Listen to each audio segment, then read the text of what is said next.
বাংলাদেশের 3 জন ইঞ্জিনিয়ারের মধ্যে একজন ইঞ্জিনিয়ার সংসদে আছেন 300 আসনের মধ্যে। জনাব, এটা আমাদের রায়পুরের গর্ব, জনাব ইঞ্জিনিয়ার আশরাফুদ্দিন বকুল সাহেব এমপি মহোদয়। আজকে আপনারা গতকালের শিক্ষামন্ত্রী একটা বক্তব্য শুনছেন। আমাদের দেশ নেত্রী মরহুমা খালেদা জিয়া বলে গেছেন, আপনাদেরকে যে ইন্টারভিউ পর্যন্ত বিনা বেতনের শিক্ষা, সেই আইনে কিন্তু দেশ এখনো চলছেন। শিক্ষামন্ত্রী গতকাল বলে গেছেন বাধ্যতামূলক শিক্ষা হইতে হবে, বাধ্যতামূলক ছাত্রছাত্রীদের স্কুলে আসতে হবে। আমি এত দুঃখের সহিত আমি একটা স্মরণ করি, আজকে সায়দাবাদ ঐতিহ্যবাহী হাই স্কুল, সায়দাবাদ ঐতিহ্যবাহী গ্রাম, বাংলাদেশের মধ্যে যদি 200টা গ্রাম থাকে তার মধ্যে সায়দাবাদ একটা ঐতিহ্যবাহী গ্রাম। সেই গ্রামের যে গ্রামের স্বাধীনতার একটা বাহিনীর প্রধান ছিলেন জনাব নুরুজ্জামান সাহেব, লক্ষ্মী বাহিনীর প্রধান ছিলেন, তার বাড়ি সায়দাবাদ এবং এই স্কুলের ছাত্র। এই সায়দাবাদে বহু ঐতিহ্যবাহী লোক আছেন। আজকে আমাদের রায়পুরার এমপি মহোদয়, রায়পুরা স্বাধীনতার পরে যদি কোন উচ্চশিক্ষিত এমপি হয়ে থাকেন, সেটা হলে ইঞ্জিনিয়ার আশরাফুদ্দিন বকুল সাহেব। তার মন মানসিকতা সবসময় দেশের উন্নয়ন এবং শিক্ষা নিয়ে সবসময় সে সংসদে সব জায়গায় কথা বলেন। আপনারা জানেন তার মন মানসিকতা এবং চর এলাকার আগেকার ফেসিস রাজউদ্দিন রাজু আর আমাদের চর এলাকারও কিছু নেতৃবৃন্দ ছিলেন, তারা চর এলাকা গন্ডগোল লাগাইয়ে 2 গ্রুপ থেকে ভোটার লিস্ট থেকে আসামি করতেন আর 2 গ্রুপ থেকে টাকা বাণিজ্য করতেন। কারণ এই ইঞ্জিনিয়ার আশরাফুদ্দিন সাহেব এই নিশা তার ব্রেনে কখনো নাই, তার পরিবারেরও নাই।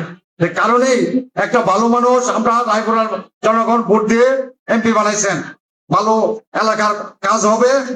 পাশাপাশি এখানে উপস্থিত আছেন আপনারা চরের সকলেই দীর্ঘ বছর, 100 বছরের ইতিহাস কিয়ামুদ্দিন বাড়ি রায়পুরার, তারই ওই বাড়িরই সন্তান রায়পুরা 2বার নির্বাচিত মেয়র, সফল মেয়র রায়পুরা পৌরসভার আব্দুল কুদ্দুস সাহেব। আপনারা পরীক্ষা দিতে যাবেন, অন্তর থেকে আপনাদের প্রতি দোয়া আছে। আপনারা, আমি আপনাদের সামনে একটা ওয়াদা করে গেলাম, আপনারা ভালো রেজাল্ট করবেন, ভালো জায়গায় ভর্তি হইতে যেয়ে আমার যত সহযোগিতা লাগে আপনাদের আমি করব। এবং আপনাদের চাকরির জন্য আপনারা দেখেন গতকাল প্রধানমন্ত্রী কিন্তু ঘোষণা দিচ্ছেন, গতকাল প্রধানমন্ত্রী ঘোষণা দিচ্ছেন 5 লক্ষ লোকের কর্মসংস্থান করা হবে। 5 লক্ষ লোকের।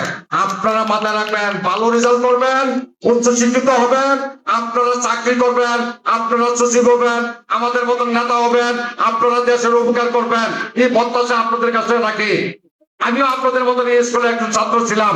আমার বাড়ি বেলোয়ারচর, তখন এই রাস্তা ছিল না, এখন তো আপনারা রিক্সা দিয়ে চলতে পারেন। আমি কিন্তু চক দিয়ে হাঁটিয়ে 5 বছর এখানে আসতাম, কারণে খুব কষ্ট করে লেখাপড়া করতে হয়েছিল তখন। আজকের এই অনুষ্ঠান আপনারা সাফল্যমণ্ডিত করব কখন? যখন আপনারা ভালো রেজাল্ট করবেন। আমি জানি এই ঐতিহ্যবাহী গ্রামে আজকে এই স্কুলে যখন আমি পরীক্ষা দিই তখন কিন্তু 183 জন আমরা পরীক্ষার্থী ছিলাম তখনকার যুগে, বুঝলেন। আর আজকে এই সায়দাবাদের এই গন্ডগোলের কারণে আজকাল ছাত্রছাত্রী এখানে কম, কারণে এখানে টিসি নিয়ে অন্য জায়গায় চলে যাচ্ছেন।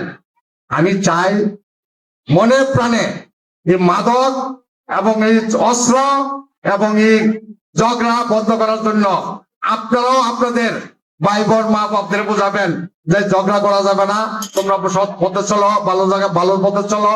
আপনারাও বোঝাবেন, আপনাদের কথা আপনাদের গার্জিয়ান বাপ মারা মূল্যায়ন করবেন।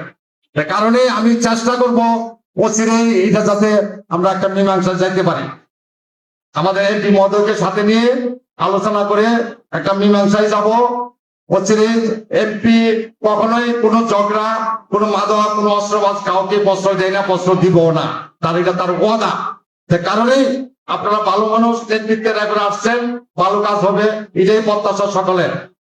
সংগ্রামী নেতৃবৃন্দ, এখানে আপনারাও মনে প্রাণে এলাকার ঝগড়া বিবাদ যাতে না হয়, এইগুলি কিভাবে বন্ধ করা যায়, কিভাবে সুশীল সমাজ গড়ে তোলা যায়, এই চেষ্টা করবেন।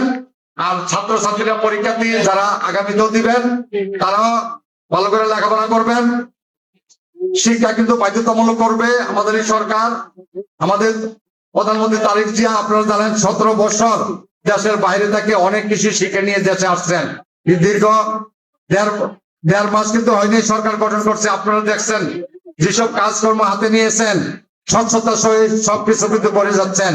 কাউকে ছাড় দিবে না, কে নেতা, কে মন্ত্রী, কে এমপি দুর্নীতি করলে কাউকে ছাড় দিবে না।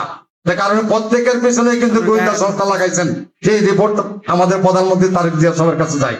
কারণে আমি আপনাদের বলবো, স্বচ্ছতার সহিত হেডমাস্টার সাহেব বলবো আরো ভালো করেন। আপনারা আমার কাছে চাইছেন, আমি তখনই বলে গেছিলাম আপনার কমিউনিকেশনের কারণে এই বাউন্ডারি ওয়ালটা হয় নাই।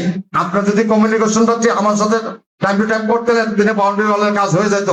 আজকে আপনাদের সকলের সামনে বলে যাচ্ছে, আপনি রবিবার দিনে একটা দরখাস্ত রেখে ইউনো বরাবর ইউনো সাহেব আজকে আসতো, কারণ আমাদের সাইদাবাদের এই মারামারি ঘটনাগুলোর জন্য। কারণ তারা সরকারি একজন আমলা, খুবই ভালো মানুষ। রায়পুরা উপজেলাতে এই ধরনের ইউনো খুব কম আসছে। উনি কিন্তু সোশ্যাল কাজ করার জন্য, ছাত্রছাত্রীদের জন্য খুবই মনের প্রাণের থেকে উনি কাজ করেন। আমি আপনাদের কাছে অনুরোধ রাখবো, আপনি আরো যেসব উন্নয়নমূলক কাজকর্ম আছেন এখানে, এই কাজ করবেন। ভালো একটা ফুলের বাগান করান মাস্টার সাহেব। এই ফুলের বাগান করতে যেয়ে, সবজির বাগান করতে যেয়ে আপনারা, আমি সহযোগিতা করব, ইউনো সহ আপনাকে সহযোগিতা করবে। আপনি একটা ইউনো সবের বরাবর একটা দরখাস্ত রেখে যাবেন। আপনাদের আর দীর্ঘস্থ করবো না। আজকে যারা বিদায় অনুষ্ঠানে পরীক্ষার্থী যারা, তাদেরকে আমার অন্তর থেকে ভালোবাসছি। আপনারা ভালো রেজাল্ট করেন এই কামনা করছি, আল্লাহর কাছে দোয়া করছি। এখানে আজকের এই টেস্ট পরীক্ষায় যারা ফার্স্ট হয়েছেন, আমি ফার্স্ট এবং সেকেন্ড এবং থার্ড তিনজনের নাম আমি বলি। একজন হলেন Taiba Akhtar, first boy, first girl. দ্বিতীয় হইলেন সুমাইয়া, সেকেন্ড গার্ল। তৃতীয় হইলেন এমরান। আমি ফার্স্ট বইকে আমার পক্ষ থেকে 5,000 টাকা আমি তাকে বকশিস দিব, আর দ্বিতীয় ব্যক্তিকে আমি 3,000 টাকা আমার ব্যক্তিগত পক্ষ থেকে আমি বকশিস দিব, আর দ্বিতীয় ব্যক্তিকে আমি 2,000 টাকা বকশিস দিব।